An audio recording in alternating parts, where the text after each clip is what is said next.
माझ्या बाबासाहेब आंबेडकर वसाहतीमधील माझ्या सगळ्या तरुण भावांनो आणि बहिणींनो, आज एक गोष्ट मी तुम्हाला मनापासून सांगतो.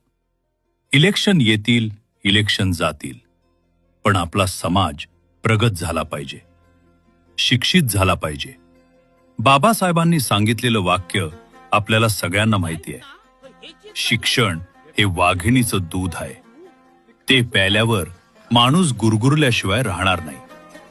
आणि शिक्षण किती महत्वाचं आहे हे आपल्याला वेगळं सांगायला नको, कारण आपल्या वसाहतीचं प्रवेशद्वाराचं नावच आपल्याला ते शिकवतं. पण मग प्रश्न असा आहे, मग आपण अजूनही इतकी वर्ष मागे का? का पोलीस आपल्या एरियाचं नाव ऐकताच शिव्या घालतात? का आपल्या एरियात भाईगिरी चालते? का आपल्या एरियात भरकटलेली पोरं जास्त आहेत? का आपला एरिया घाणेरडा म्हणून ओळखला जातो? का असं म्हटलं जातं की आपल्या लोकांची लायकी नाही? का असं वाटतं की आपल्या लोकांना 500 रुपयात विकत घेता येतं? हे बोलायला कडू आहे, पण हे सत्य आहे. म्हणूनच मी आज माझ्या तरुण भावांना आणि बहिणींना सांगतो, आपण स्वतःला विचारायला हवं, शिक्षणामध्ये आपलं नाव कधी येणार? क्रीडेमध्ये आपल्या एरियाचा झेंडा कधी फडकणार?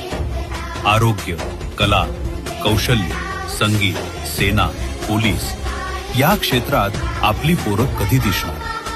आज फक्त मत मागायला येणाऱ्यांना प्रश्न विचारायची वेळ आली आहे. तू आमच्यासाठी काय करणार?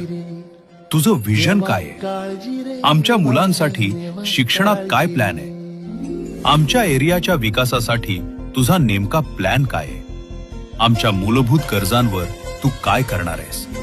हे सगळं मी खास माझ्या तरुण मुलामुलींनाच सांगतो, कारण कुठे ना कुठे आपल्या एरियाच्या नावानं आपल्याला खाली मान घालावी लागली. कुठेतरी आपल्याकडे तिरस्कारानं पाहिलं गेलं. ती नजर, तो विचार आपल्याला तो मोडून काढायचा. स्वाभिमानानं उभं राहायचं, शिक्षणानं लढायचंय आणि आपली ओळख आपण स्वतः बदलायची.